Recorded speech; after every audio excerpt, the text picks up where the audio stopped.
ala yangina jara nena lebna je kanyiningali ka atengu duoke ndogone tangara dale bi yoro dola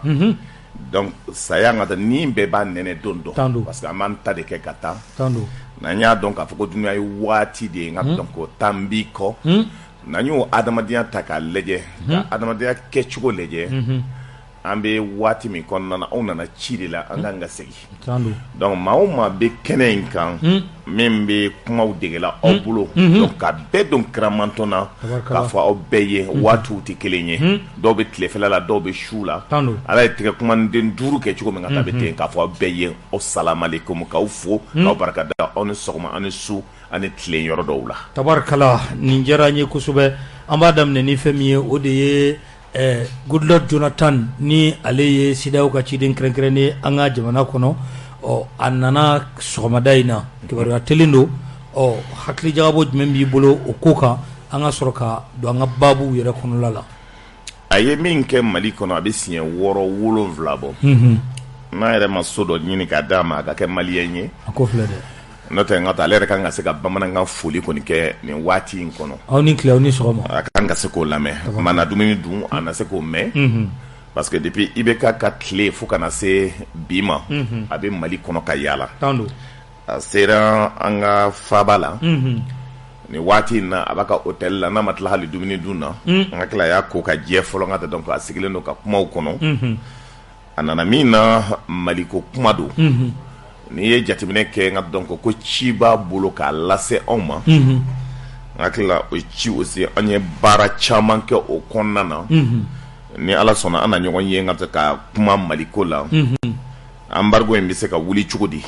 election biseka lan chugodi jamana de biseka hakli sigi soro jamana tabulo la chugomi malikura ko kuma mbefo akaseka lawali ya ka ke chien coup d'état ka ke sogoye anga nyina ko nga klambo baradela tabarkala donc nana namba fuka barkada maliti dunan gen jamana ye ambi ku amba fay anani chimye ne ala sona ana ben kodo kan tabarkala parce que jamana de on ka kodo ambi bara mina maklin tate ala be se ka fanga di ma wati do la ka kalfaila mais korta ye ni na ni ani haklije fangati mashita ingata donc chidun abidima ebe wati do ke ngata na sera yoro la be mine la kadima warema tabarkala donc nanyu famia kuma kono ko bi no yambulu ni ala sonama o iye politiki ko ibe akono kabini wati jan ibe kuna fuldi baraw faneke o sabula ye kuna fuldi la de yani ga ke politiki ma yefolo o akli jagabo kono mabese ki sikini mundi Goodluck Jonathan akan nalila amse kan sikini muye yala jamana ka hereben na iba do mas mo kana sram maude bu yere ni toro tuma dola ni ala e fengo fenke iba mine o chugo yala ibe lafia tabarkala mali ngata masi manyana atna wuli manyana dunia masi manyana ngata ni ka wati sera ni tara ka dunia bale akara chugo chugo ben kambe soro tuma do la ngata gele nana ka ke jamana deun murtila mais bi ambi yoromi c'est que gele ngata mau hakla gele nya on doroin ni ya ye Côte d'Ivoire président be kumata kono ki adressé aka jamana deun na gele kama ka fo fengu sogo ngata sogo tse ka san malo tse ka san hal a cheke ngata donc problème ba kono jege tse ka san ngata donc Ivoire président ka boko fo donc kuna kumara ki adresse ngata jamana deuna ni boro kono na Macky Sall ba yere nyinina camion keme wolon vla be don tile kono ngata donc bi camion be don ngata tete me camion sabanani kan Côte d'Ivoire camion keme flane koto me don be don bi atete me flakan donc ni ko dugu mi konna na ko dugu dunya wuli tola do eni ka wala ni ba kono ni emi karamo mi o fonga na wuli tola bu lambe de o ibi sa ambe srawnye mais ambe sa ko ni problème tala parce que ikanga sa yoro juma yoro sumale mina ji suma bi yoro mi ngata ani badala ngata ni to bita sa tle ko bita sa yi donc ambe na sa ngata ka la haranga dango mage tabarkala dunya la te kono ne dalemba la ka fo ambe se ka ben ko do la ja buya do anga nga ben ko do la maintenant kuma min b'a kɔnɔna na ka na ni dɔw ye fuite kɛ ka information di ko san kelen don san 10 kalo 10 ani 6 mais quelle que soit la situation ni san kelen fɔra ni kalo 10 ni 6 fɔra o kɔrɔ san kelen kɔni bɛ bin fɔlɔ ba ye discussion bɛna daminɛ kalo 10 ni 6 in kɔnɔna na mais ne dalen b'a la i n'a fɔ ala ka mɔgɔ faga ni baara kɛra ŋaniya ɲumanya la san 2 kɔnɔ baara in bɛ se ka kɛ ka ban k'a kun cɛ ka ban ka bɛn donc hɛrɛ la n'an y'an tɛgɛ di ɲɔgɔn ma bɛɛ k'a faamuya ni jamana in ma jɔ an bɛɛ de b'an yɛrɛ ɲini parce que an bɛɛ baaraw b'a kɔnɔ c'est pour cela ni y'a jateminɛ kuma kɔnɔ n b'a fɔ a bɛ maaw tɔɔrɔ n ko ni hɔrɔn ni danbetigi ni halalaw ye politiki kɛ mɔgɔ lankolon min b'a kɔnɔ olu bɛ bɔ a la sɔgɔma o sɔgɔma ni y'aw ka radio lamɛn a bɛ kuma fɛn min kan ka taa politique mɔgɔw ka sɔn juguya a bɛ kuma o de kan o ka mɔgɔ lankolonya dɔw bɛ a bɛ kuma o de kan mais n'i ye jateminɛ kɛ u ka ɲuman ka taa donc a fɔli ka dɔgɔ parce que olu yɛrɛ yɔrɔ kɛ negetigiw ye adamaden nege n'a ka bon a ka gɛlɛn ka taa i ka ɲumanya ka dɔn olu bɛɛ bɛ bo dun mais min y'i ta dan ka nun kan ka taa donc o de bɛ fɔ ka taa ko bo dun olu filɛ nin ye a filɛ dɛ politique ye min ye nka donc comme Amadou Toumani Touré b'a fɔ cogo min a dabɔra de i ka maaw ka problème régler kungo min maaw da n'i nana cogo min i b'a ɲɛnabɔ cogo min mais ni politique fɔra k'a fɔ ne yɛrɛ de ka n yɛrɛ sukɔrɔ fɔlɔ n denw ka diya sɔrɔ a la n yɛrɛ somɔgɔw ka diya sɔrɔ a la hali ni Hashimiya kɛ sini ka tɛ maaw b'a gɛn musalaka foyi t'a la jagina kuma tɛ nin ye ne bɛ fɛ ka a ye kuma min fɔ sisan nɔ Alassane bɛ ten Macky Sall bɛ ten jamana ɲɛmɔgɔ hakili la jamana ɲɛmɔgɔ kɔni i bɛ fɛn o fɛn kɛ i b'a dɔn ko kungo kan ka sɔrɔ a la nin n'a ɲɔgɔnnaw mais mun de la an ni CEDEAO yɛrɛ mun de la an tɛ ka bɛn n'a fɔra i ko Goodluck Jonathan siɲɛ 6 bɛ siɲɛ 7 kabini bɛ ka bɛn a bɛ médiateur la yala an n'a bɛ ka mun fɔ an tɛ ka kan kelen mɛn aw bɛ mun de b'an cɛ an bɛ kan kelen fɔ jagina n'i ye jateminɛ kɛ nka taa tant que maa n'i bɛ maa wɛrɛ ka baara la nka tɛ hakilina ka gɛlɛn a ka ɲɔgɔn faamuya maa wɛrɛ nka tɛ n bɛ hakili préciser n'i ye jateminɛ kɛ nin CEDEAO kelen de y'a fɔ Amadou Toumani Touré ka waati la ko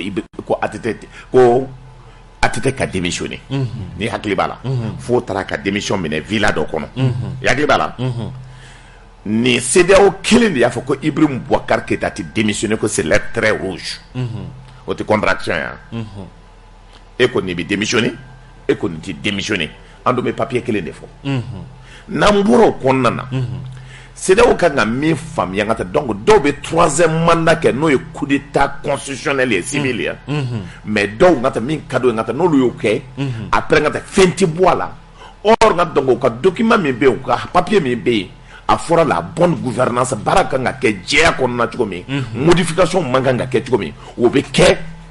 dɔw ye écoleden ɲuman ye dɔw tɛ écoleden ɲuman ye o bɛ na ni frustration ye o bɛ na ni nka tɛ tiɲɛni ye tant que sariya kɔnɔ ni sariya tɛ boli bɛɛ kan et sariya bɛ boli nka tɛ donc de façon sélective nka tɛ k'a fɔ e kunkolo man di ne ye a bɛ boli e kan ni ka di ne ye a tɛ boli ne kan n'i ye jateminɛ kɛ hali coup d'état la Tchad nka tɛ olu ye coup d'état kɛ mais olu nka tɛ donc apprécier nin dɔw tapis rouge bɛ da o kan o bɛ taa bisu d'o ma o bɛ kuma dumanw fɔ ye mais anw ye coup d'état kɛ bolokuru de bɛ jigin anw kan n'i ye jateminɛ kɛ bi Mali ye alentour min a fɔra parce que président dɔw tun bɛ yen o siranna coup d'état ɲɛ k'a fɔ ni coup d'état kɛra mais de façon très claire n b'o fɔ de façon précise coup d'état ɲuman tɛ yen an k'o fɔ ka bɔ kuma kan fɔlɔ coup d'état ɲuman tɛ yen en 1968 coup d'état kɛra ɲuman tɛ en 1991 n ye acteur ye école ɲɛmaa ye ɲuman tɛ coup d'état kɔrɔ ye crise de ye c'est-à-dire fɛn dɔ de tɛ marché maaw ma ɲɔgɔn faamu o kɔnɔna na a laban bɛ kɛ fanga dasago ye a laban bɛ kɛ fanga dafiri ye en 91 coup d'état ɲuman tɛ aw tun bɛ yan jeune aussi en son temps n'an bɔra o kɔnɔna na a y'a ye min kɛ maa si t'a fɔ coup d'état ɲuman don parce que fanga tɔ tora kalo fila yɛlɛma tun bɛ se ka k'a kɔnɔna na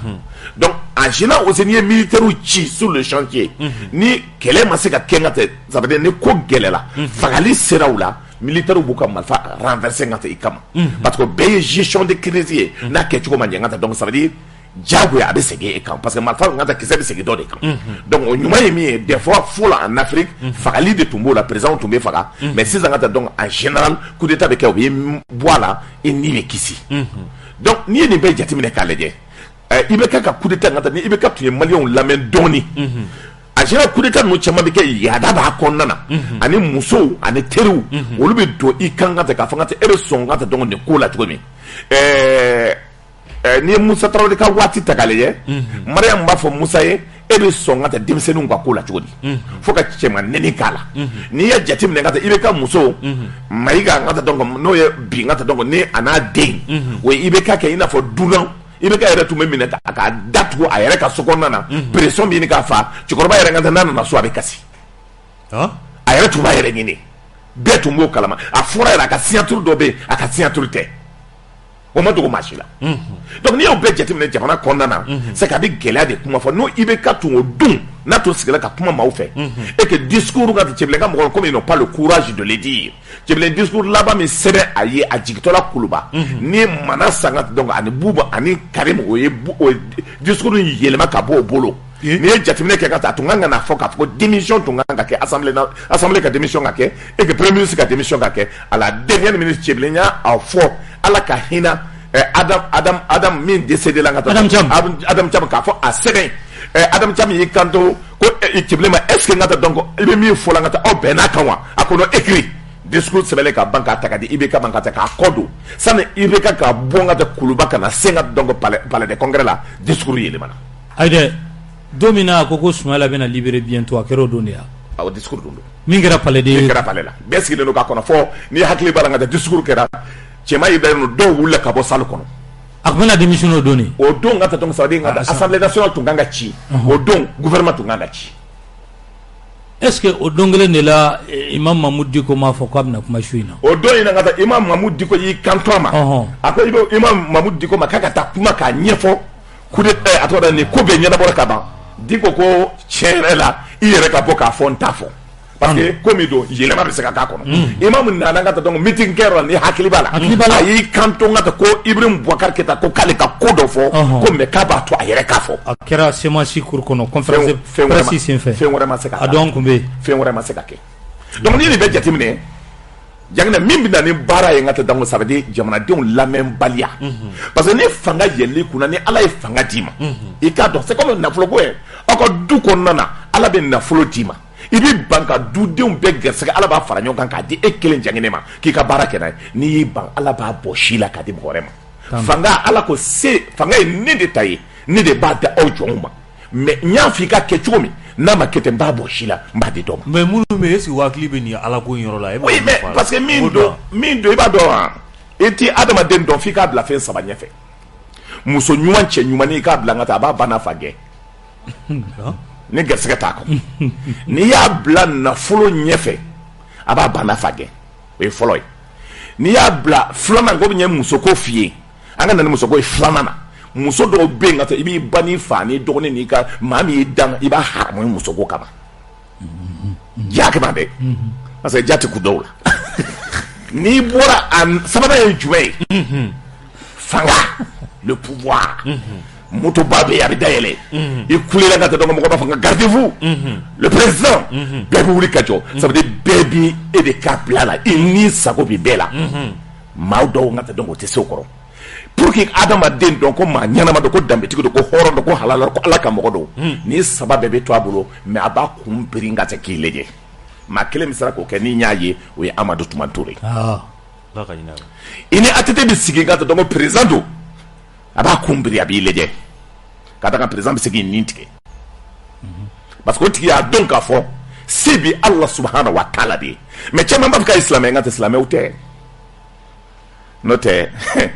maa dɔw bɛ silamɛya kɛra fɔ cogo min n'olu tun ye silamɛ ye i b'a sɔrɔ Ala sɔnna fɛn caman na. président e ma ne ka ɲininkali faamu halisa o. n y'a faamuya. ne dun y'a dɔn ko sogo ni fɛn bɛɛ tun bɛ gɛlɛya olu ka jamana na munna u bɛ nin kan na. o bɛ min k'aw la n y'o de f'i ye n ka taa n ko n ma fanga kɛcogo na ni hakilina kɛcogo kɛ f'i ye wa adamadenya ka gɛlɛn ka se yɔrɔ dɔ la e bɛ min ye en tant que journaliste caman t'a ye. Janginɛ adamadenw hakili dan yɔrɔ dɔn koyi maa dɔw bɛ yen o tɛ yeli kɛ. yeli kɔrɔta i kan tɛ ko ɲɛ t'o bolo hakili de bɛ yeli kɛ Janginɛ jamana bɛ cogo min ka taa sur les 22 millions de Maliens maa min bɛ se ka tɔgɔ sɛbɛn ka kalan kɛ ka taa kuranna kalan na ka taa mori kalan na ka se ka taa donc n'i y'a fɔ arabukan na ka taa n'an ka bamanankanw na sur les 22 millions de Maliens il y a seulement 2 millions de Maliens qui savent faire ça 20 millions o to tɔgɔ sɛbɛnlen don o kɔnɔna na i ye fɛn o fɛn d'a kan a bɛ falen a kɔnɔ a fɔ de la ko kunfiya gɛlɛya don mais o kɔnɔna na rumeur de bɛ taa ni fɛn bɛɛ ye n'olu ko k'a ka kɛ cogo min i ka tiɲɛ i bɛ fa a kɔnɔ foyi tɛ bɔ a la mais maa kelen de b'i sauver fanga kɔnɔ n'i y'a ta i bɛ fɛn damani bɛ yen i b'o ye ka to yen i terikɛw o ni e man kan ka jɛ fanga la i badenw o ni man kan ka jɛ fanga la i furumuso ani man kan ka jɛ fanga la fanga ye kelen de ta ye o bɛ se ka k'an fɛ yan n'a ma kɛ n ka taa i ye su ye c'est pour cela maa caman bɛ yen ko fanga tɛ laban ɲɛna amadu tuma tun bɛ baro kosɛbɛ a ko don mankan don dɔ conférence nationale min kɛra 92 o y'a sɔrɔ fɛn bɛɛ préparelen k'a d'a ma n'a ka d'a ye a tun bɛ mandat prolongé a tilalen vers 14h a taara so dumuni dun na an sigilen bɛ tabali de kan a b'a ɲɛfɔ n ye parce que déjà maaw bɛ ɲina min kɔ pour moi ATT kalanso de ye a ye fɛn caman fɔ n ye k'a bila a bɛ nana dɔn dɔɔni a ko ne ma an tilalen dumuni na a ko ne ma ko n bɛna min f'i ye bi an tilalen ka taa dɔn k'a fɔ sur le plateau d'or o ye président ya di yan caman ko n ma continuer n'a ye danbe ko min b'i bolo hɔrɔn ko min bɛ a bila ale taara a seginna so a taara n ka taa muso n'a denw de fara ɲɔgɔn kan a ko n m'a bɔ est ce que n kan ka continuer ni fanga ye n ka kɛ cogo di n m'a bɔ ko a denmuso n m'a bɔ ko n ka taa k'i bɛ se ka continuer n'a ye a ye Fanta ɲininka a ko Fanta denmuso fɔlɔ an kan ka kɛ cogo di Fanta k'i ye ka kumakan min di hɔrɔnya la ko to a bɔlen a taara Lɔbɔ ɲininka so kɔnɔna na ale de y'a fɔ n ye a bɛ tiɲɛ so bi ala ka hinɛ a la Lɔbɔ ko n ka taa dɔn n'i hakili y'i bila yɔrɔ min n ka taa dɔn a kɛ ten o kɔrɔ ye mun ye den filaw ye ɲɔgɔn neutraliser muso ye n ka taa dɔn n ka taa a yɛrɛ bɔ n ka taa kuma na a tɔ tora ale kelen a ko cogo k'i y'a faamuya k'o de la ko n ye décision ta o y'a sɔrɔ n terikɛ caman bɛ yen olu ko n ka kan ja dɔrɔn n ka taa n ye fanga ta n ko n bɔra a la donc n b'o de f'i ye n ka taa ni ala ye n ka taa maa min sɔn gɛrɛsɛgɛ dumanaya ko dɔ bɛ n ka taa i b'a kɛ n ka taa donc i bɛ bɔ fanga la mais dans le cas contraire ni fanga diyara ye min ka di n ka taa i b'a kɛ i tɛ bɔ a kɔnɔ mais n'i terikɛ n ka taa donc olu bɛ mobili kuraw la o bɛ taa n ka taa Dubaï dulɔ dumanw bɛ min o bɛ taa i y'a ye n ka taa an bɛ bateau commander an bɛ taa fɔ dugu in tɔgɔ fɔ cogo min Espagne tɛ yan l'île Bariach n ka taa donc a bɛ taa fɛn man di ala ye ala ka ko ta an b'o kɛ tire ta an b'a filmer dɔw b'an kunkolo mɔnɛ dɔw bɛ n ka taa donc an kɔ n ka taa terikɛ cogoya dɔ la an bɛ masser n ka taa devant tout le monde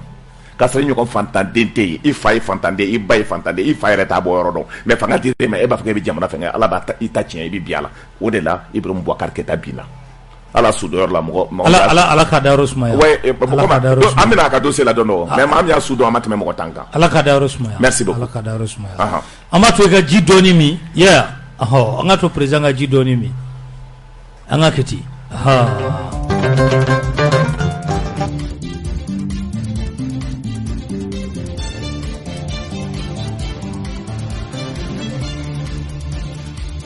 taa ɲɛfɛ n'an taara ɲɛfɛ o b'a to ni an bɛ ɲininkali min kɛ sa o de ye wulikajɔ a tɛmɛna anw ni Faransi cɛ fo ka na a ko kun cɛ Faransi ka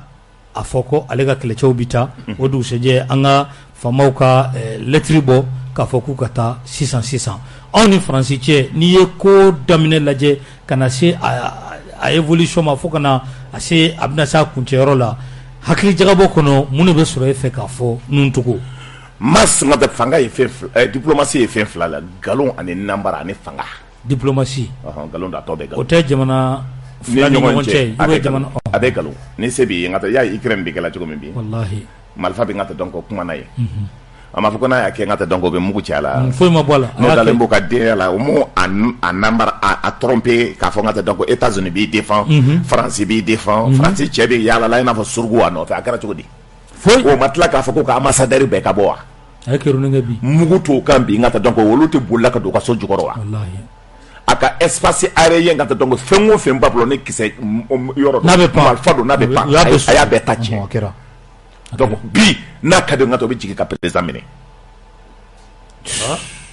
kuma ye nkalon de ye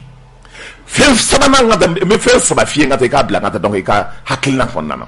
Irak ko tilana ya ngata galon tikela ka da ka fanga ta ko Saddam Hussein ay bomu tilanga ta be fe dola o e galon tikela Nations Unies banga fa ko ka résolution tanga ta ko ka attaquer États-Unis banga ta donc Irak attaquer galon ka parce que déjà o ya so ngata donc a fa ngata busu fa kele to minga donc ane Saddam Hussein tianga to ya mine comme atore baga ngata ka tla ka bo célibat donc ka glon ka juru da ka ngata ambenya na galon ka ya enquête kera ira la ka ko foi ton tableau non gara Kadhafi fere la Kadhafi Amadou Toumantoro fembe ka ngata ka ba akula atete ko katabla ko horonya la min kenga o ya so Kadhafi fen saba fo akombi téléphone mbi satellite dawma o ka téléphone sur gazan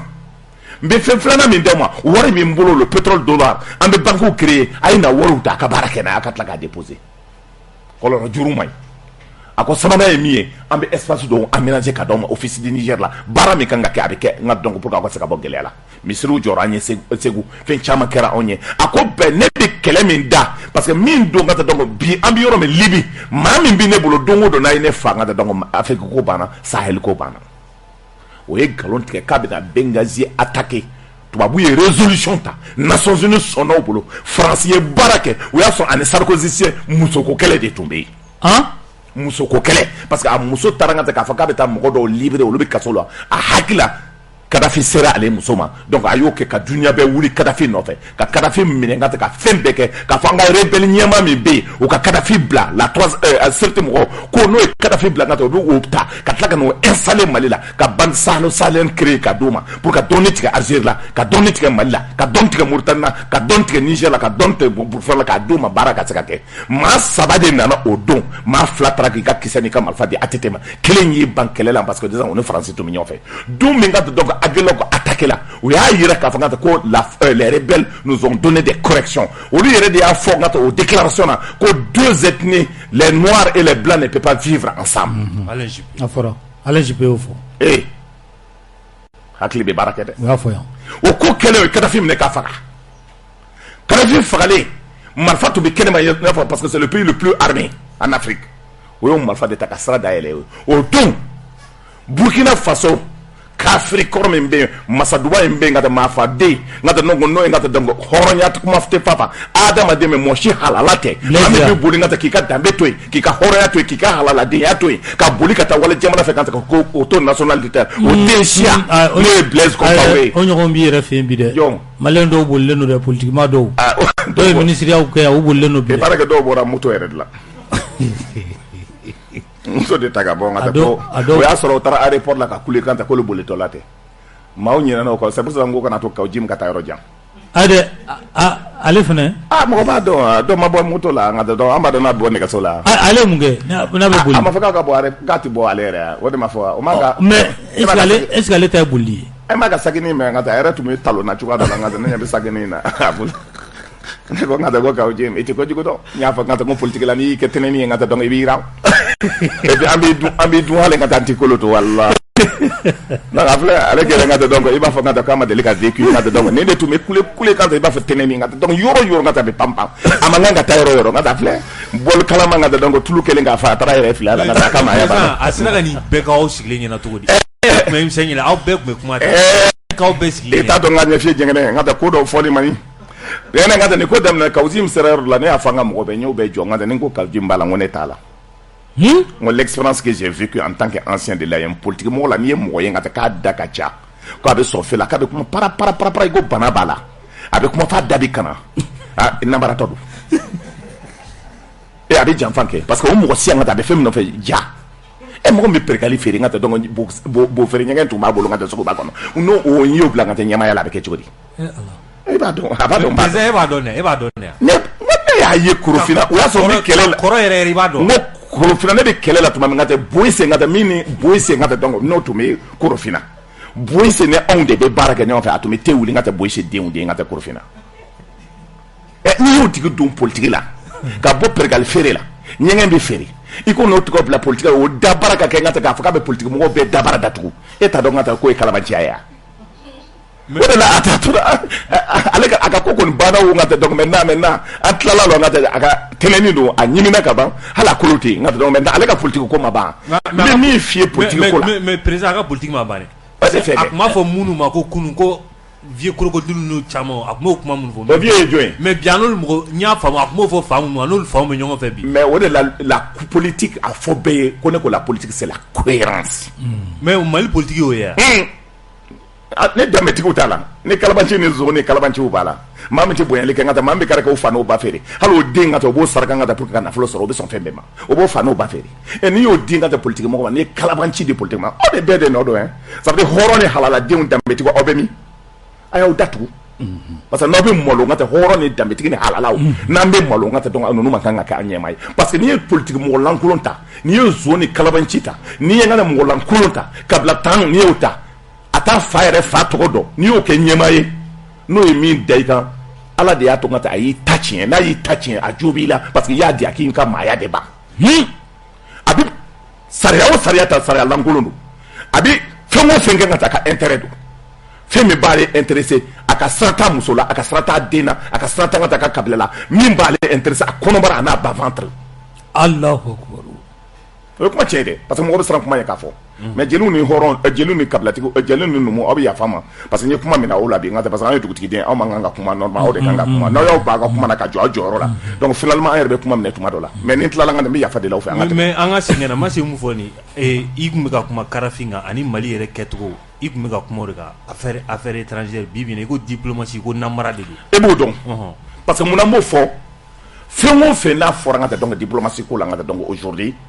fɛn kelen de digila France la n ka taa n'an tɛ se k'an pardonner dans l'histoire parce que pour la France i man kan ka jɔnya i man kan k'a fɔ olu ye kita kɛ ayi parce que olu fɛ o b'an lajɛ ni jɔn de o b'an lajɛ ni mɔgɔfɛmɔgɔ de o b'an lajɛ k'a fɔ n'olu ko an k'a kɛ cogo min an b'a kɛ ten mais denmisɛnnin min bɔra sisan u ka génération na Hasimi ninnu olu ye kɛlɛ kɛ nord la u b'a dɔn kɛlɛ in kɛra nord la cogo min nanbara min kɛra c'est pour cela n kɔrɔkɛ in ka donc a bɛ dɔgɔtɔrɔso a dalen don i kɔrɔkɛ jumɛn bube kɛ Sumelu n bɛ dugawu de k'a ye n ka taa donc ni ala y'a bɔ a la n ka taa donc c'est une très bonne chose n b'a ɲini ala fɛ a k'a bɔ a la mais a sɛgɛnna quoi i taara lajɛ n ma taa parce que an ka kow tɛ kelen ye a ka ko man bon ma ka se yɔrɔ cogoya dɔ la n tɛ se ka taa lajɛ n'i y'o kɛ n bɛ kɛ kalabanci ye k'a sɔrɔ hali a ma parce que aw ka problème ye min ye n ka taa ni maa min ka ko tɛ taa ɲɛnata k'i ko parce que n ka taa ko silamɛya la k'i ka taa n ka taa silamɛya mun fɔ ma si ni maa min ka ko man bon ka se ɲɔgɔn ma n'a bɛ ɲɔgɔn kunbɛn tourna ye lahara de a bɛ ɲɔgɔn kunbɛn ye de komi anw tatɔ la ta sisan olu de kɔrɔla dɔɔni o tɛ sa la dɛ n'i ye ko kɛ n ka taa ka se yɔrɔ dɔ la n ka taa donc ala b'i wele dɛ n'i ye min kɛ maaw la a bɛ sara de koyi e tɛ se ka maaw fanga tɛ ko ala t'i fa donc i ma taa lajɛ n bɛ taa lajɛ mun na e taara wa ayi komi ni aw fana ka surun ka tɛmɛ anw kan ani aw ye kɛlɛ kɛ ɲɔgɔn fɛ 91 ne y'a f'i ye n ka taa n ko ko dɔ bɛ yen ne tɛ sɔn o ma n'o y'a ɲini hali k'an ka maaya ban ala de ma an nin d'o ma dɔrɔn bɛɛ kɛra ka tɛmɛ AM ko la ka mobili banaliser ta n ka taa ko k'an ka maaya ban pɔn kan n ka taa ala ma sɔn de et donc n'an y'o kɛlɛ bɛ kɛ ka tila ka ne ye kalo 7 kɛ kaso la ninnu bolo parce que n ma sɔn o bolo l'année blanche e hakili b'a la 94 ne ye kalo 7 de kɛ kaso bonba la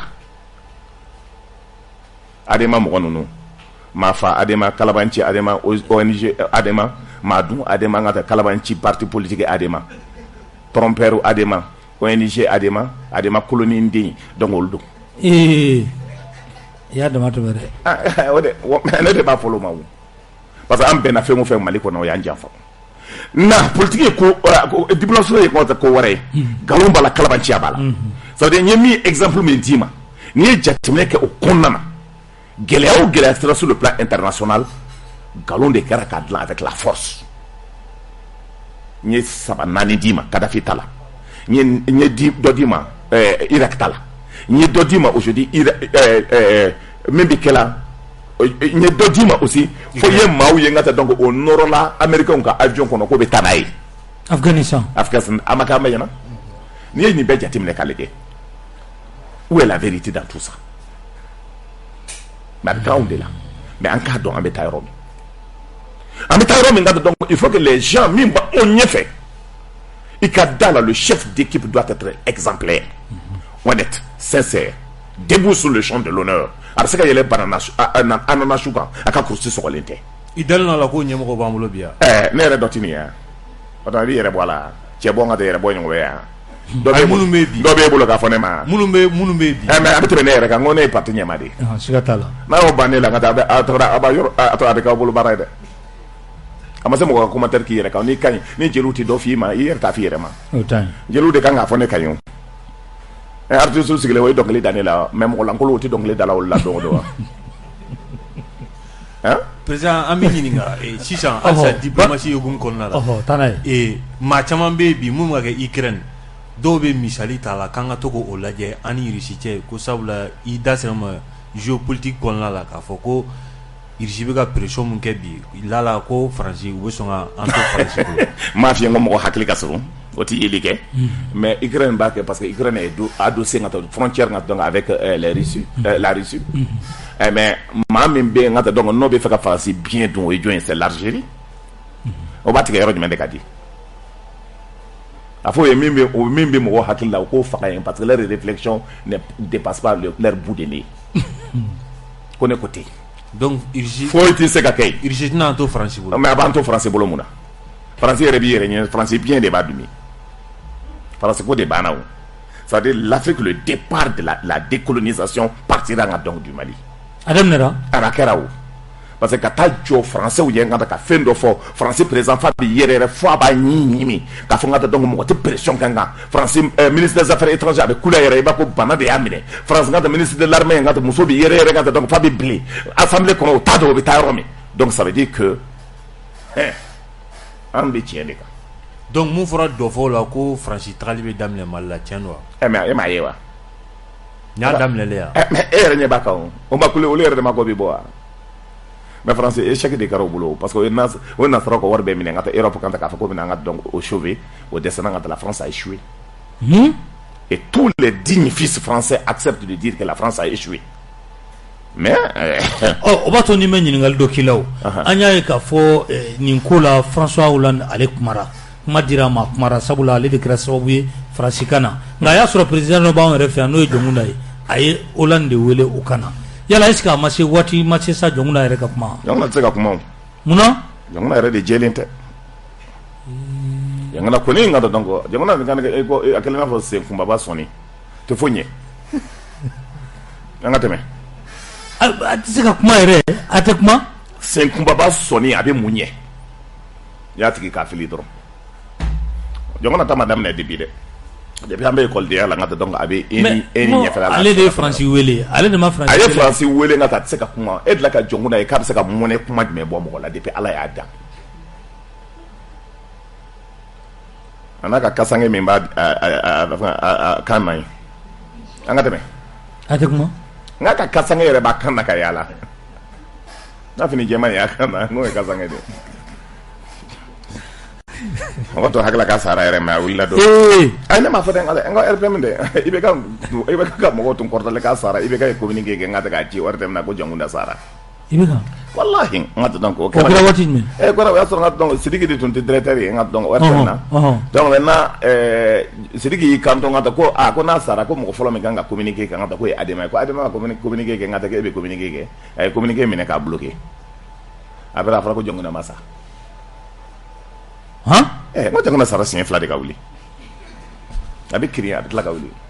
maintenant sisan n ka donc a yɛrɛ dibilen don sisan a ye kasange bila a kan na a bɛ yaala n'a ye o b'a to ni an bɛ taa ɲɛfɛ an bɛ to Faransi ko in kɔnɔ dɔɔni n'i y'a ta k'a lajɛ bi bi in na mun bɛ ka maaw dabali ban Faransi ko k'u bɛ taa kalo 4 k'a daminɛ o hakilila ko coup d'état de bɛ kɛ après Umaru mais Mali ka ye cogo la hakilila ko coup d'état de an ka ɲɛmɔgɔw ko sisan n y'o de f'i ye n ko hakilila e ma kuma in sɔrɔ n bɛ fɛ ka sɔrɔ i bolo i bɛ continuer na hali bi n ko hakilila ko coup d'état de bɛ kɛ kalo 6 in kɔnɔ parce que o kan ka se ka mɔgɔ kura wɛrɛ sɔrɔ ka discuter o fɛ o problème ye o de ye mais o bɛ ɲina min kɔ Ala ko maa min tɛ sa i tɛ sa dɛ Faransi bɛ k'o labɛn an kama Faransi ka ye ko ye o de ye o il y a des apatrides aussi au Mali ni ko n ka to ko ka don fɛn o fɛn la mais maa o maa ka tɛ Mali bɔlen min ye fɛn la masa n bɛ to k'o de kuma fɔ parce que i b'a dɔn Maliyɛnw tɛ fɛn dɔ faamuya Jɔnkunda fɛn ko tɛ Hasimi ko tɛ Choguel ko tɛ bi n'i ye Maliyɛnw ɲininka Bankasi mara ni Koro mara ni Douentza olu fɛn ka ta u bɛ se ka ka sɛnɛ kɛ n ka ta donc bi n ka donc u bɛ se ka taa adamadenya kɛ cogo min n'i k'o ma ko ka segin ka na fɛn wɛrɛ la u b'i haramu Yo, tiens, la libération me kike. Non, c'est clair là, on m'a fait folie mo. Ni tumbora ngata mopti kibina bankas katla kana kuru kana kata teme bankas kana kata kuru la kateme woka mais et tu es choudé. Mais aujourd'hui il bika moto ta ibite ka chila etinyine ka. Wo yele la rebelu no fe kuluka. Wo yele no fe jikono. Wo bolo no fe ngata yoro ngata tegejela. Donc on beto no fe robe. Kuno espace aérien ton tambolo antsaka wuli avec précision ka goshilike mais bi ngata dia été cité l'autre jour. Voyez Bouteni qui est d'après donc en Songo il y a 83 morts.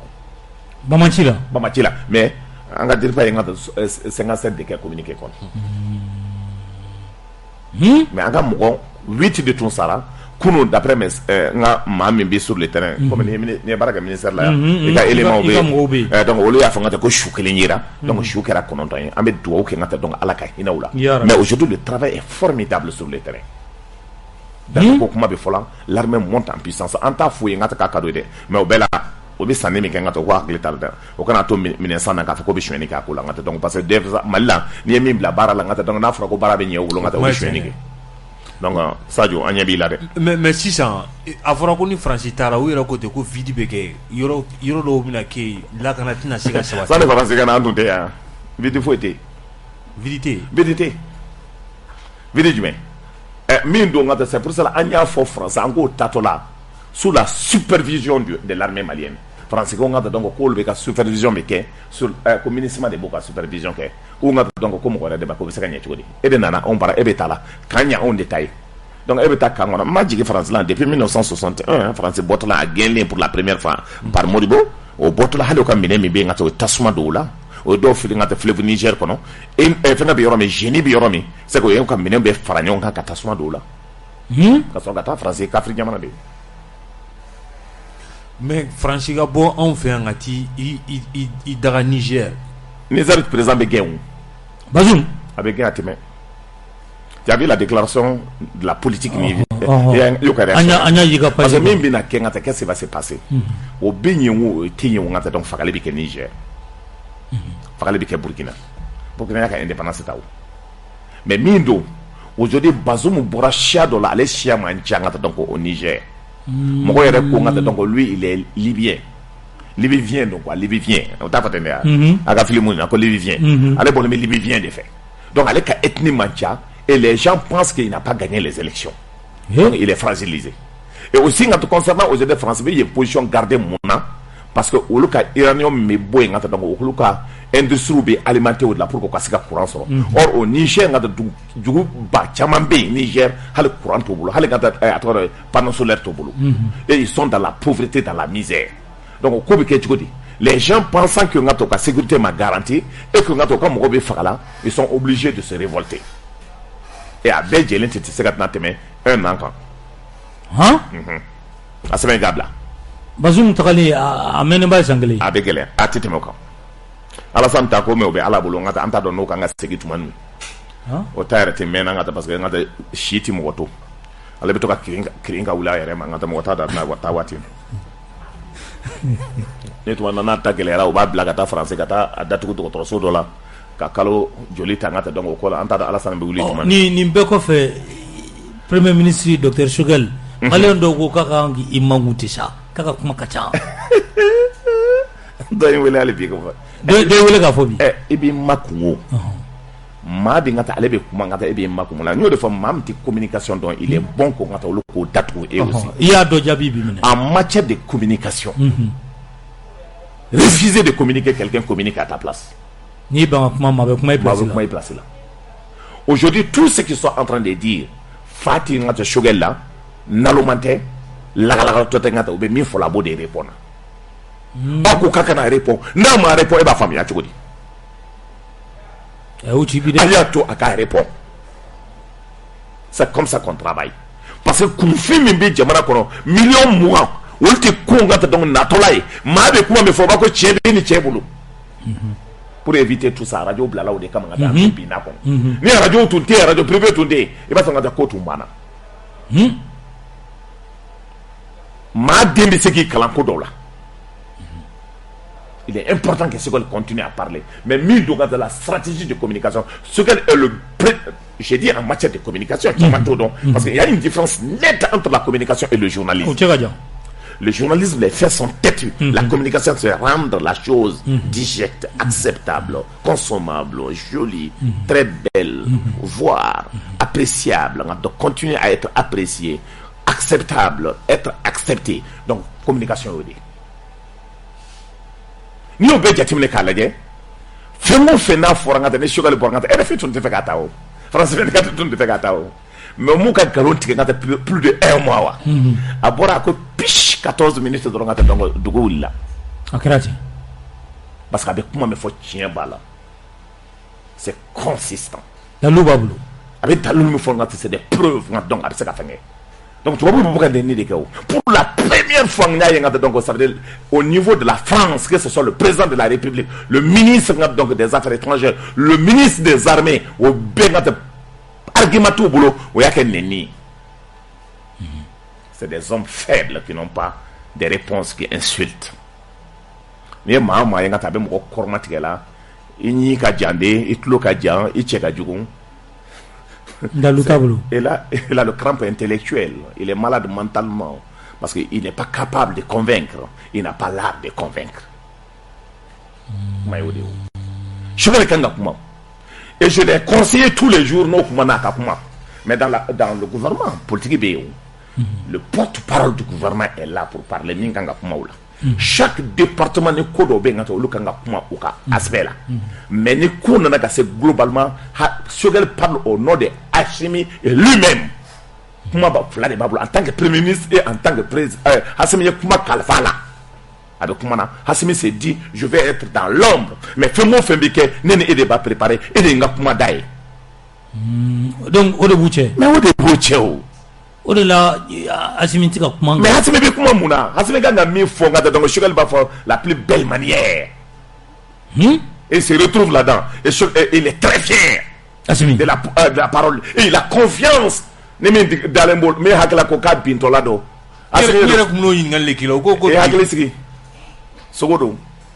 Sogodo Assimi ti fatoye Assimi ba do abeta Romeo ni Sogol boye ngata ya Assimi ke shuiu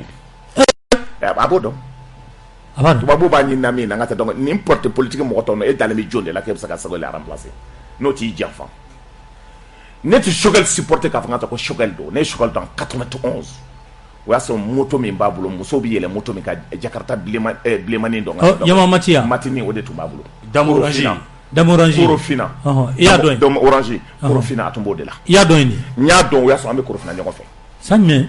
91 ngata kanere tuntada mo asra be Musa ko la ebe do no jubena e de fa be Musa ko sako ko la ne be don nga do ko da nga tanga teriya bi tiya jangna me ne ka partla if ne ka partla o me nga am te kontona ne bala le de tal parce que andu tigi be ne kabla tigi do ane na so akana diga wala de et donc ni jatim ne ko konnana Sogol nga donc aujourd'hui qu'on peut l'aimer ou ne pas l'aimer mais aye mifo tous les Maliens d'Amérique ne auront ils sont fiers de la parole de Sogol min fera Nations Unies tribune c'est faux bima ni ye jamana dɔw ye ngata donc abe ale jaw parce que abe to ko muso nyuma le Facebook la e ma camerounaise do bole ngata fabi kanto ala ko ala ngata donc mali yaw ye che ko ka Afrique be mali ma ka fenge fo muso ni ngata fabi yele ayere mais o muira ntara mission na Niger fekala comment il s'appelle Dakar Nigérien do ene akonema vous êtes malien je dis oui et dit vous êtes la fierté de l'Afrique. Oh yeah, ça veut dire ayan dambe, ayadama, ayanga hornya dama. Et au lieu de anga ke fierté ngata donc ko ke Francis ou kojugu ke ou ma kojugu ke Charlie ko inkera ou principe datu be katla katu ngata donc Charlie mi ngata donc prophète do ngata paix et salut sur lui faut ala yitaka masala comme on desna ka nyana bo ka chef ka momli kono anaka garde ko ka bejeni kaban akira parce que moi c'est que Allah là. Donc aujourd'hui les Maliens doivent être fiers des Maliens. Moi je suis fier d'être Malien. Hey beda kambe Allah de bolokoy ma sit sega ma ke fe ni Allah te yangne ni adama de ni nege jeyana ngata donc ni nege jeyana ngata bi ko chamanke anga to Allah ko aimons notre pays voyons donc ni ala cédé au ma bi o be kuma malien do to la o dalemba o la o ko ta yakaf sanu ide ibi tla ka boy ka émission ibi na i gembe fendo fie aba fe to be ni fraka ni o fraka ibi ke vedeti e ma che do bora tele la to te fe ka isna ka keta ka ko akara milliardaire e ma tele la e min bora ngata ka kuma ngata donc Facebook fe ina tado nationalité du le noir là aya datu ko ngata ka senga jesini do ke do aujourd'hui il est milliardaire. Donc ala be nani beka sababu ya chugoya do de ande se radio et puis ala sababu ya ke ambela jere do be jojo tala e ka fini mbi kana ngata do bi shi ngata ta soro gadu o ta do anka ka do dula antu me nga école de la tuma ngata donc kiloti mi kelen de tuma mulo mais bi ngata anta falen finna mais mo mbo on nona yembi wolu ngata lo tikela to soro gadu ni ala mi di ma wati ma fo ala ni che mais an nege de ka bomba mako comme Bamako ye dugu mi ngata donc be ñogo soro mogo ti ñogo mboyoro don mogo ti tayoro don mais une chose est sûre malien be kan ka famia ka fo fin kile mi mbambolo ni Allah subhanahu wa ta'ala ya dama o jamana de no jamana tlala na ambe ke yeko fly mais bibi na parti politique do be ka fo ko gouvernement ko Allah ma ku be son fanga teme u ngogo marché kalo ke mo ando o jon joy ngo kaw jimbola kadri de champ kaw jon to ko porte parole su ne abo abugo kuma bon ale konne ba ko aba fo bamana to ba fo to kana aba fo mais ale to ko porte parole ale de déclaration kala président yo kuma nyin ngari kila ga sisa u ya yira ka fo bibi na ko fanga mbe ali marché kalo kle mo nduru sera u be jena fanga nga ta to la mais ko ga primisi do sigi e do ya yira ga bi sansanga fo ko shoge lebe asimino jongne wolu be la même monde là ngo fanga bina wole bulo malaw dia malien do fanga ma biyo bulo ma fanga da diko kan dala wonyana wolu on fagale do ma fo chela il faut balayer la rière wolu ti malien yewa mi fara ngata ka to do kabrula wolu ti dameti wolu ti horon yewa wolu ti malien ya e malien ka teme wolu ka et aujourd'hui mi tu muka mobile noir kono yo bo ngata ko fliquer na ba wolu ka fo ka seka do mobile noir kono iba fo ki bo ka position dans defa jagne ale bi ni ngade ni ngade ngata ka malio ka donc afimi ni ngala bi o kana donc afika position do o tamandila parce que bi bo ngata ka so ma émission donc mi do ni ngale mi jake bi répond normalement non tamanga no be molo ni horondo ni dametigo do o kan ki dende ni daga chira mo bolo na tala jitala be ka espoir ye ngata daga kele mi pour nga saka jisumale mi e kan ga maloya de ki sigi ngata ka ke ina fo isa to la do mo ba faka matu yelema borala de yelema borala o bi yelema chuko mi aja musa marado o era ke chuko parti era to de mbi bimbe en terre o ti de sigi taw o bi yelema de ngata donc o bala o tala ma ngata mara ko kale to bora ale yelema na ka bola donc na mbora wula gino ya fo ngata donc ko dem ko ka le to bola folo ngata donc ale tala folo ngata donc o ka déclaration na ima ya tukuma na ko so besa ndoni do donc ale ndondo ke pour ndonde tambi biduru nundi ame bi woro de nyina sisa nganga ande o ma ngame biduru de nyina sisa bi woro de ndonde pour ndonde de won ngata c'est des jeunes patri mais encore la donne koy no dokera mais ma ko ma o jamana ko ngata tanga ni ma bere de take biri ngata o tibo nya ko nana mais mo bi e furo ko no mais mo bi e furo ko ne do fawde kele ke ngata o mi ne do ko la halibi o ne do fawde kele aga animateur radio do be ne no fawde kele ke nyako ama se be ma anene do fawde kele ke nyako fe nga fi zondo le ko dimse ni do be ngata ko korno fawi oto nya fo aussi ngata amade ma wo ngata donc ka répéter ni olu faw do faw yo banga kele ke kunu parce que ils sont lâches o ma songa kele ka on fait o sarana kele nye no lu den ko ba on ne en to répond ani ba o ma e flying ani kele ke en 91 ils n'ont pas eu le courage de sortir qu'à combattre pour l'intérêt supérieur du Mali pour défendre la nation qui avait des problèmes net au décia o répond parce que nous faw de kele ke nyo fait wa so bodo bobe halo ma senga donc tia la tama o bi neni bi ko parce que internet nana ko journal nana o bi neni ka so ngata donc des gens ni o leje on ga kele de là il y avait 24 à 25 lycées au Mali on ga kele de la partir de 1991 il y a lycée Kouram il y a lycée Kouram no be jora on peut en citer hein? Il y avait seulement 24 lycées sur l'étendue du territoire national. Bamako bɛɛ jɛlen lycée. Bamako de don. An ka Bamako bɛɛ jɛlen ka lycée tout tɛmɛ ka 7 kan. Han?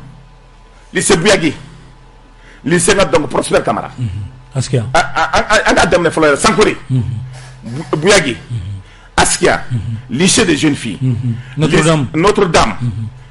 Prosper Camara. Buyagi. An tɛmɛna Buyagi fɔ. Badala. Lycée Badala. Abana. Ale yɛrɛ kelen dɔrɔn de tun bɛ ba kɔfɛ. Lycée Maba. Ale kelen de tun bɛ ba kɔfɛ. A tɔ bɛɛ la maintenant lycée kura min bɛɛ nana an denw an ye kɛlɛ de kɛ pour que an denw ka lycée sɔrɔ mais den min bɔra o kɔnɔna na fɔlɔ ye muso furu bi n ka taa olu b'a fɔ ko b'an dɔgɔya. Mali bɛɛ jɛ lycée joli tun bɛ yen le lycée franco-arabe de Tombouctou, le lycée de Gao, le lycée de Sévaré, le lycée donc de Markala, le lycée de Ségou, le lycée de franco-arabe de Banamba, le lycée donc de Sigasso, le lycée donc de Kaï, presque lycée Bana Mali la Kaba. Après des écoles professionnelles de l'Ubé, Nani, Esika, CFTQ, CP, CETEM. CETEM est du ministère. CETEM, on a demandé d'autres, mais il y a les secondes, on a demandé dans Santa de position, c'est ça. Donc maintenant, l'école a créé Europe. C'est ça, Maoubi Yala, CFTQ Bala. En Tumbolaï. CFTQ 15 ans. Oui, on est Tumbal. Oui, école professionnelle de Bali. Donc aujourd'hui, école supérieure, Jolie Toumbé. Wolofla. L'école de médecine. NSUP. L'ENA. L'hyper de Katibou. L'INSUP. Le NPT. Enino. Poste de télécation. Eninga de Djongona de Toumbé. Djongona de Toumbé comme directeur. Kabouin, Kata HP là. Directeur Tchama Bé au HP là. La majorité de ces 4 là. Tchama comme un. Sac à dos. En école professionnelle technique de Ké. Kasogata école supérieure Ké. Mali école Bétounique. Mais aujourd'hui, je sais qu'il y a l'évolution. Il y a les mots qui sont. École où jouera. Et puis, quartier qui est lycée d'où temps sera qu'on a. Mais il y a avantage d'où il y a mis Kera Malikola. Mais au Bella, d'où il mais moi, je dis dans ce combat, il y a qui est ready. Moi, en général, il y a des fois, moi, ce n'est pas mon problème. L'essentiel, je ne dois pas être en porte-à-faux avec ma conscience. Mais si je pense que c'est bon pour moi, même pour le pays, pour moi, salam. Ndalembala, Allah de bien mon son. Moi, je sais que mon son. Nanyo famille donc jangene ko bi no yambi kablala ambeta amba atoiga ji doni mi ambe posini dota multiple ambe shingana. Allô?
segin kana kuma so kono malikura do bi klegayna malikura mami mambolo o de parti UCR a ɲɛma ye ni o ye nun togo an b'a lajɛ ka don charti n'o ye sariya min ni a bɛ ka kɛ ka furancɛla fanga ni ka a mara an bɛ don min na ko bi yɛlɛma o nana don a la an ka CNT membre fɛ yala a yɛlɛma in i b'a ye cogo di a fɔra ko ka a jama caya vice présidence o bɔra la ani yɛlɛma caman olu kɛra la i bɛ mun sɔrɔ ka fɔ o la bon i b'a dɔn yɛlɛma in ka n'i ye jateminɛ kɛ fɛn dɔw bɛ assise ka ko lawaleyalen don parce que assise y'a fɔ n ka taa ko yɛlɛma ka don nombre in na pour que dɔ ka se ka faga la je suis d'accord ne e ni aw fila ka jan aw fila ka dɔn a ye kuma min fɔ ka mɔgɔ dɔw tɔmɔ ka bɔ kaburu don da la n ka taa ka ko bɛna don n ka taa dɔn an tɛ jɛ n'o ye n ka taa n'o y'o kɛ an b'o kɛlɛ o kɔrɔ ta y'an b'an yɛrɛ proposer la dɛ an t'a fɛ parce que an bɛɛ kan bɛ Ala de bolo a banna aw kana aw yɛrɛ proposer foyi la n ka taa Ala de b'aw kɛ fɛn ye parce que maa dɔw bɛ n ka taa bi aw su ka fisa ni n ka taa faama dɔw n ka taa o ɲɛnama ye parce que olu tɛ dumuni yɛrɛ sɔrɔ k'a dun u ka so parce que dɔw bɛ dumuni dun ka taa a bɛ yelen kɔnɔ e bɛ dumuni dun ka taa i tɛ sunɔgɔ e dun bɛ sunɔgɔ i ka sumalen kɔrɔ ka taa ka wuli ka dɔn i b'i ka mobili kɔnɔ ka taa donc a kɛlen n'a fɔ i ye yɔrɔ dɔ fonctionnaire ye donc i hinɛ tɛ maa minɛ ɲangina yɛrɛ hinɛ tɛ maa minɛ a kolen n'o ka jɛ don donc a tɛ Ala barika da Ala k'an kisi bana jugu ma Ala k'an kisi ka Ala ka jamana in basigi n'i ye nin jateminɛ charte ko na yɛlɛma tun kan ka k'a la parce que déjà fɛn fɔlɔ ye min ye donc waati tun bɛna ban 18 mois de fɔra o 18 mois bɛ bɔ la parce que dɔw y'i kanto ko b'o profiter o de la k'a fɔ n'o banna ka donc o bɛ kɛlɛ wuli donc n'i ye jateminɛ kɛ o kɔnɔna na baara min kan ka kɛ date kan ka prolonger donc o date kɔsan de la o de prolonger la o ye assise ye min kɛ fɛn fila in kɔnɔna na o y'a ta assise de kɔnɔna na d'abord le problème de délai k'a daminɛ 6 mois na ka taa 5 ans na o kɔnɔna na baara o baara kɛra n'an bɛnna kalo 2 de la n'an bɛnna san 1 de la san 2 de la o bɛ sɔrɔ n ka taa donc délai in kɔnɔna na c'est pour cela u b'a fɔ ko kɔnɔna na n'an bɛnna décret bɛ ta n ka taa donc pour que n ka donc date waati in ka se ka fɔ élection bɛ organiser yɔrɔ waati min na parce que élection de ye n ka taa donc processus laban ye maintenant o kɔnɔna na baaraw bɛ kɛ la d'abord n ka donc pour CNT i b'a dɔn k'a fɔ maa caman ma don et puis n ka taa sigi cogo ni maa min ko k'a ɲɛna i ye nkalon tigɛ ni maa min y'a fɔ lahara i tɛ saratu tigɛ parce que décret min taara ka taa mɔgɔ kan ka sigi cogo min a ma sigi ten donc o ye kuma tiɲɛ ye mais ko dɔw bɛ kɛ mɔgɔ b'i to la ka pan ko dɔw kan ka adamadenya kɛ parce que n'i k'i bɛ bin ka n'i k'i bɛ a ci a kungo ka ca ka tɛmɛ ka taa donc k'a fɔ i bɛ dɔ fara a kan donc le choix était kɛ ka dɔ fara a kan mais n'o bɛ fɛ ka mɔgɔ min fara a kan a kana kɛ dalafa ye mais u ka mɔgɔ fara parce que dɔ fɔlɔ la o ye sunkuruw ta o ye dɔgɔninw ta o ye balimaw ta o ye mɔgɔ dɔw ta hali mɔgɔ dɔw ye dɔ kun bɛ carré kɔnɔ k'a fɔ i bɛ fɛ ka don CNT la i bɛ fɛ Diaw ka kɛ président n'i sɔnna dɔrɔn ka taa u b'i don a kɔnɔ donc a kɛra ten maintenant mɔgɔ min bɛna ta mɔgɔ 20 de kɔ ye a ka kɛ mɔgɔ ye parce que i b'a dɔn jamako la o se ka taa kɛra cogo cogo maa 3 maa 4 bɛ se ka taa mɔgɔ 100 place dafa u ka mɔgɔ ɲɛnamaw ta min bɛ sariyaw dɔn min bɛ jamana dɔn min bɛ danbekow dɔn min bɛ n ka taa donc min ye hɔrɔn ye a ka kuma kan a bɛ tugu a kɔ min bɛ Mali fɛ min bɛ hinɛ maliyɛnw na o k'o ta n ka taa pour que sariya ninnu ka se ka moraliser n'o mɔgɔw sɔrɔla a ka ca Mali la ni anw yɛrɛ tɛ n ka taa a ka ca Mali la olu bɛ se ka sɔrɔ n ka taa o ka se ka don mais maa o maa kan ka ta ka don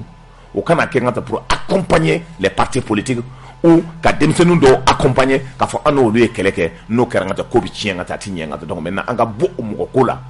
an ka don ko dɔ la jamanaden bɛ se k'i yɛrɛ sɔrɔ min na n'o tɛ vice président o tun kan ka supprimer i b'a dɔn ka parce que déjà o tun y'a dilan ka cogo min na il fallait que n ka fanga ka segin ministre de la défense ani ministre de l'intérieur ministre de la sécurité ma donc o responsabilité min tun bɛ Assimi bolo en tant que vice président donc o de bɔra a ma n ka donc na an sɔnna ka au moins o éliminer n ka ka présidenya to o bɛ kow nɔgɔya parce que déjà texte tun ye min fɔ charte la le vice président ne pouvait pas être président a kɛra an bɛɛ ɲɛ ŋɔɲɛ kan donc min don ka taa o ko banna ka ban ka donc maintenant an ka kow lajɛ ka taa a bɛ dilan cogo min pour qu'an ka se ka continuer il est important aussi o k'a faamuya pour le gouvernement parce que gouvernement na normalement a fɔra mɔgɔ 25 de kan ka don i b'a ye ka taa donc parce que an bɛ se sariya kun tɔrɔmɛ na an ye sariya kun tɔrɔmɛ ka kan mɔgɔ 18 don k'a fɔ ka taa donc 3 ministres ka taa délégués ministre don mais n ka min don parce que dafo t'o bolo min don sigal t'o bolo donc n'o tɛ ministre don parce que mobili finma in kɔnɔ o bɛ conseil des ministres kɛ garde corps b'o bolo donc ministre don mais n'i ye jateminɛ kɛ n ka donc o min n ka pour éviter tout ça il faut amener de nombre de la taille donc du ministre à toujours 30 personnes quand baraka les ministres défaillants aussi mis baraka qui n'ont pas répondu à l'exigence du peuple au cas les ministres on va évoluer donc ce qui s'est passé ni même c'est ko boala comme do pour que baraka se ke munu nogole no golu boala o de kanga kew no ine ka yechuko ide parce que ngaye ko tsaka kanga donc ko kurana ko lo ngata tsaka kanga donc maye kanye o ine ka yechuko maintenant mali kodo parce que do be ngata intérêt kodo mandaw ye ngata do bo ngata donc otume min ngata o de kara mangamba yere ngata mene koy oh amitanya fe oh sente alsa ambeto kono RF mana suj mo ne kanga du a critère be ga chugodi a critère yala mo bitu ga candidature de déposer ñebe dola internet ga ngabe bobban maraka lawanda ko lui les candidats ngem ngega ka candidat abe internet ka ko les candidats ma ko ga keleke mali bi so ko bana e depuis ala ide ma del ga keleke e sumali ga to ko ti candidat ko sente e tam ko kabili otati e mu ke jombe do a critère ka ke mi mami don le no mimbi jamana fe ngata ka ko ngata membe jamana de nga hereta pour ka nga bokko do la ngata ka ke mais mindo mo ko ka ngana do o kan ka donc franchement il le mérite mais mali la des ministres ngata be bo carré kono don do ngata ko ministre do en France pour que mo ko ngata ka ministre do il ba ka parcours de l'État ngata ba fa cher la jonguna ngata attendez mas e ka ke ministre outre e ka ke ministre e ka parcours de l'État de mal la ngata be sotra e bo sotra ma kono do ngata ka ke ministre amado yanga donc to me feke de ton fere ngata avant même super de ton fere ni taranga bi 500 francs di ngata donc qui était collecté donc asigile donc wallahi morbo ka watila morbo ka segu ka che morod me anga segu atore premier ministre belebele jara donc ale kam watila ngata donc akarate cyber atigma cyber de wallahi ngata to mode fere abor la dragra ministre o ya wele ka bo cyber la kaka ka ministre ngom ministre ay ministre do yo la ngata fem ben ala na karate ngata hale tinga ete hale gati gati siyo kalfawla o le kara ministre malla o mal lay bade ga jatti mene ka ngata donc mata aga deni to fo tonye ko ye internet ka ndro ibe ka ngata mimbe kuma ta ngata donc fa min me fena ibe mi ne mimbe segaliala ngata donc deni kamisa to koy ni ye kamisa ile tele la droka ye dronga ko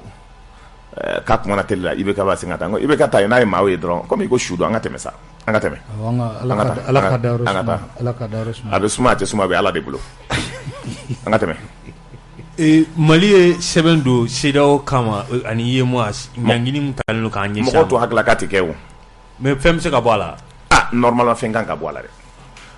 normalement fenga ka boala parce que ça reste sur nga to nga dimension bela d'abord embargo manga ka kan et en même temps nga na flow me dalembe en nga na flow nga banka dauma pensant que nga parce que homme politique content do be en yama chila do be ko 10 jours nga to ko fanga bibi o kama o yake nga mais ala yake nga donc ambe 40 jours la fanga ma bibi ne ko doro kuma la dia jon muni sanction ta ka non dara bala nga donc pour eux nga les maliens vont se révolter o dara la de e mieto so ko faka la momay e ma hali nga donc M5 la nga entre eux même nga donc do déclaration que ka jigi sogel kan wati ama senen kuma nga dan korka chama bala nga dan lama mina suma nga dan ti feka suma parce que nga donc ina bedilla mais dès qu'on a famille ka fo maliko doit être une priorité ce n'est pas né nga ce n'est pas toi ni ala ma mi de daka nga ta soro fo ka junya wuli mais ni ya soro ni profiter ka soro e gerse min nagasi e ma chama no de unti soyi o de nga te baso bana jugu bola e baso olu yere nga te bana jugu bola e baso nga te olu yere ti meshila e baso olu yere bo yere nyina parce que mat se ka jamana na flo tanga ko min kadi ki bakala nga te ko fenti bola wala ka burana ko loyi mais parti nyemo e ami ni ngali ke parti nyemo la quoi franchement e ka fo sanction dans Mali kun Mali politique mo do klala do makuma do yo communiquer ke tardivement comme ene ta kalambeta nye ita goro ya kalambeta nye fodro o meu anya e ka fo to Mali ni Danemark kɛra ɲɔgɔn na ka Danemark k'a fɔ k'u ka taa n'u ka contingent ye a ma diya France a ma diya Union européenne jamana ye o kɔfɛ an y'a ye k'a fɔ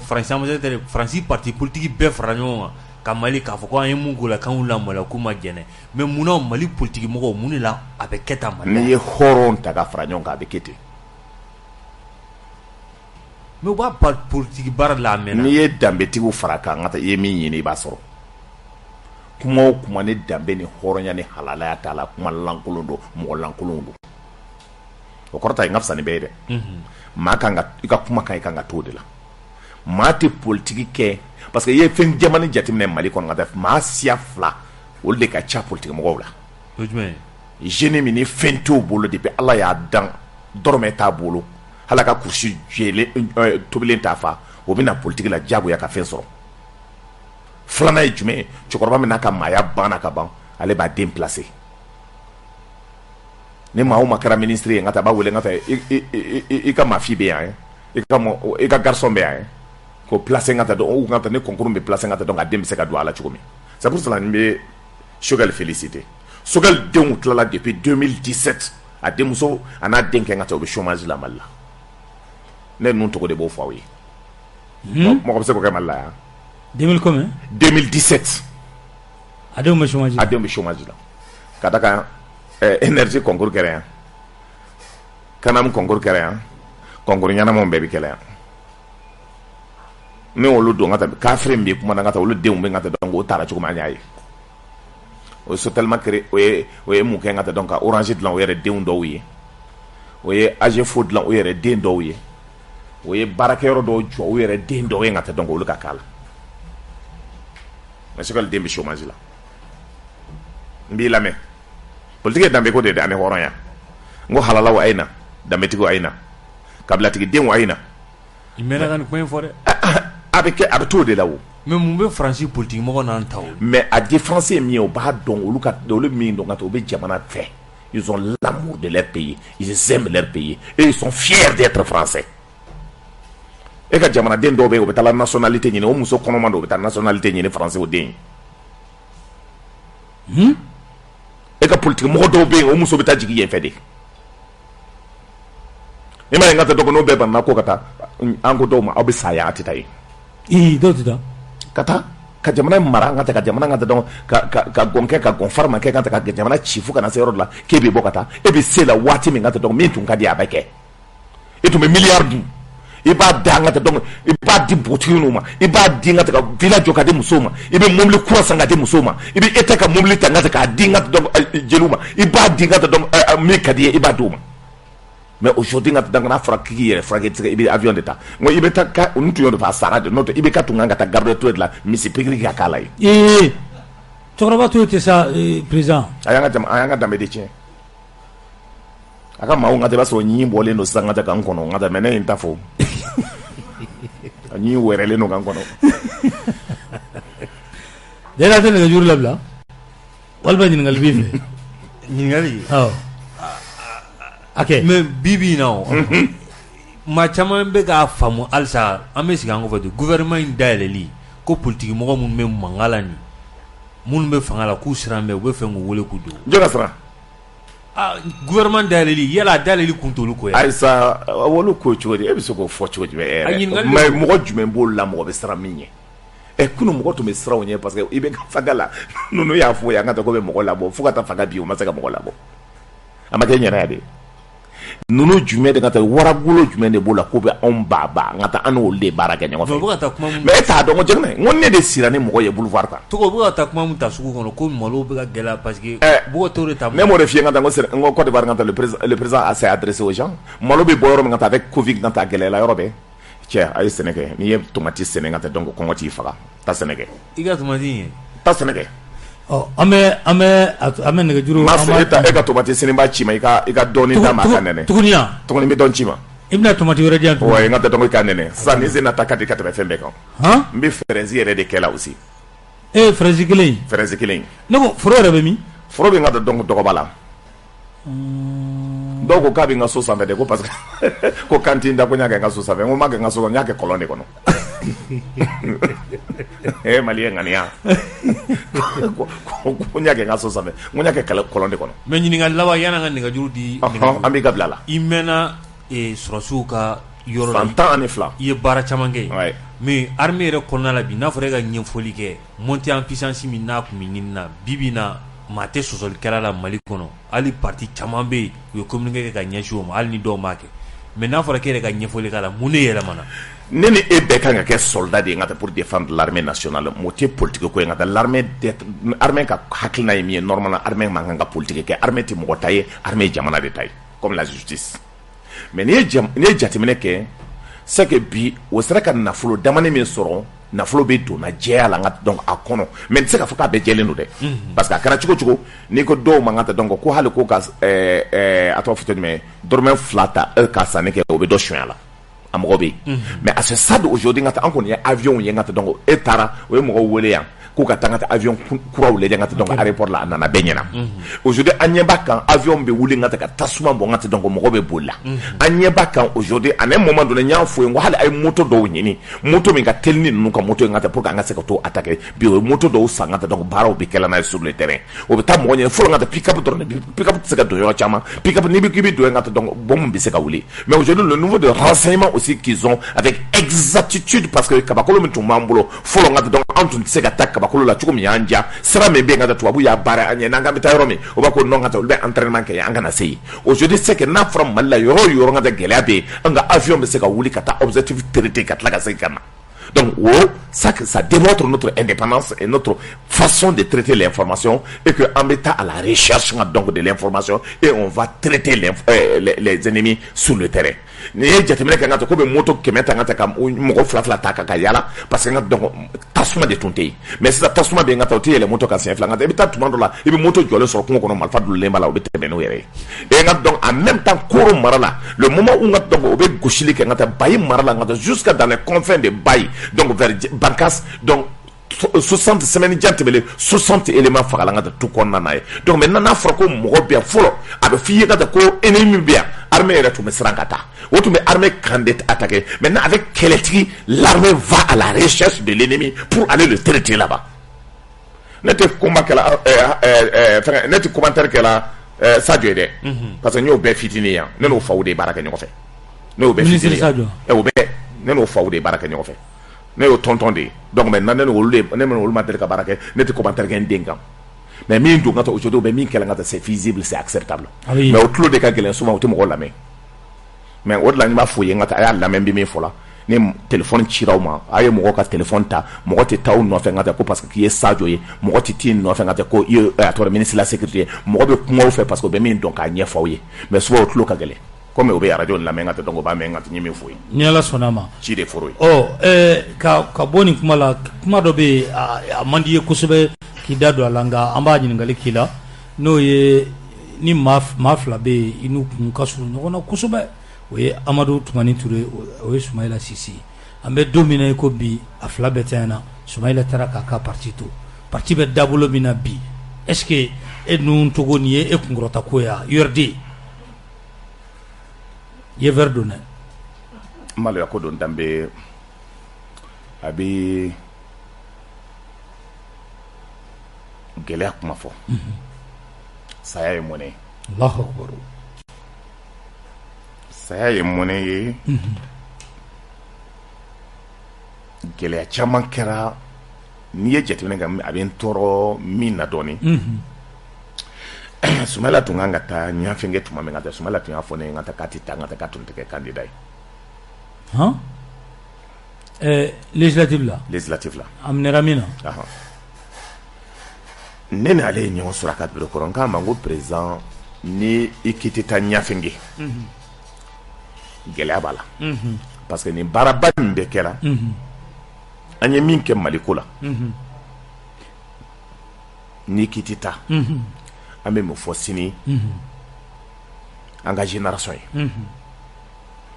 ngo ni tara ni mata mo mbina obo battu donc ko be gele amulo akone matuko mbi réfléchi mbitla ki repo otu sadia yen wala kabir kono a ko ye min fɔ n ka tɛ finalement bɛ taa a taara o de lamɛnɛ na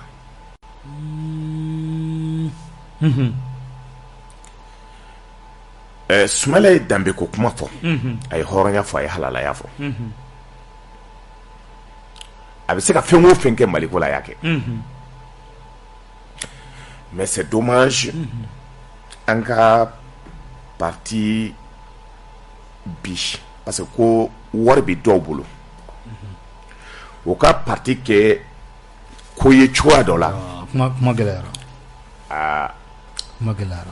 a bɛ mɔgɔ tɔɔrɔ a bɛ mɔgɔ tɔɔrɔ kosɛbɛ mais je suis convaincu d'une chose ya musique dɔɔni d'a ma fɔlɔ musique dɔɔni d'a ma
an b'a lajɛ ka segi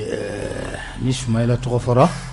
donc an ye a ka suru cogo min na jagoya ni a bɛ kɛ tan donc an bɛ dugawu k'a ye hali bi ka min fɔ jamana ko la e bɛ se ka to a la mais a ye min ɲini pour que jamanadenw ka kɛ ɲɔgɔn fɛ a ye fɛn bɛɛ kɛ Ibrahim Boubacar ka se ka fanga kɛ ka ban a ma violence k'a la o kɔnɔna na a ye fɛn o fɛn ɲini parti ka se ka kɛ ɲɔgɔn bolo pour que jamana in ka se ka dilan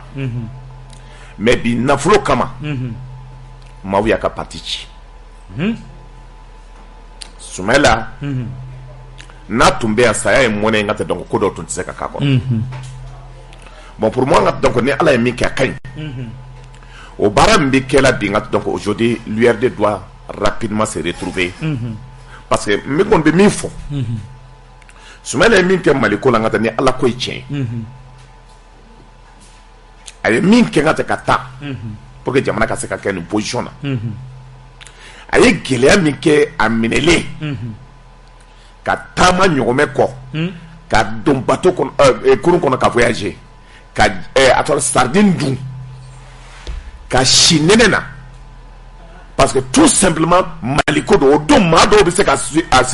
a sauver olu y'u ban k'a supporter bi se b'olu ye olu bɛ na u bɛ parti ci ko mɔgɔ bɛ tila ka kuma mɔgɔ bɛ tila k'a fɔ n ka tɛ ko o bɛ don o bolo n ka tɛ kurun kɔnɔ pour moi danbe ko ni hɔrɔn ko ni halalaya bɛ se ka dan maa dɔw tun bɛ se ka sauver dɔw tun bɛ se ka sauver o don olu de tun bɛ fanga la mais o y'o ban ka sauver